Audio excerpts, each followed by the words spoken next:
BJP সরকার গঠনে আনন্দ উদযাপনের জন্য নাগেরবাজারে বিজেপির বিজয় মিছিল। বিজেপি কর্মীদের মধ্যে উৎসবের মেজাজ। তাদের বক্তব্য, দিল্লিতে জনবিরোধী আপ সরকার বিদায় নিয়েছে এবং পশ্চিমবাংলা থেকে তৃণমূল সরকার পাপ বিদায় করার পালা।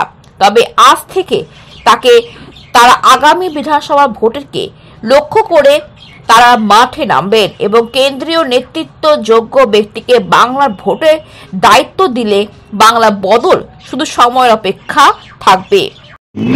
বাংলার জনগণ চাইছে এই বাংলার পরিবর্তন।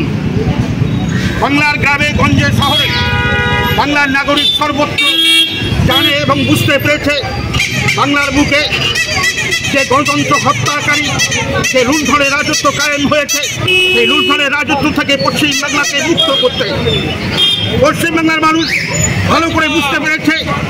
আপনি বাংলার রাজনীতি তো আছে, কিন্তু আপনি আজকে যে বিজয় উৎসব পালন করছেন সেটা সংক্ষেপে বলুন।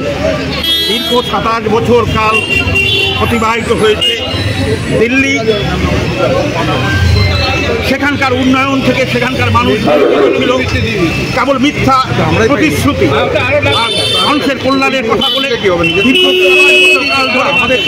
দিল্লি তো পেলেন, এবার আগামী দিনের আপনাদের লক্ষ্য কি থাকবে? আগামী দিনে আমাদের লক্ষ্য, দিল্লিতে বিজেপি সরকার প্রতিষ্ঠিত হয়েছে, 26-এ এই পশ্চিমবাংলায় বিজেপি সরকার প্রতিষ্ঠিত হবে। কেননা তৃণমূল কংগ্রেস যে রাজনীতিকে ব্যবসা কেন্দ্রে পরিণত করেছে, আজকে তৃণমূল কংগ্রেসের কর্মীরা বলছে আমরা জীবন দেব, অথচ আমরা ক্ষমতা হস্তান্তর হতে দেব না। তারা গণতন্ত্রকে গলা টিপে হত্যা করতে চাইছে। সেই গণতন্ত্রকে আমরা পুরো ফিরিয়ে আনবো, পুনরায় প্রতিষ্ঠিত করবো এই পশ্চিমবাংলার বুকে।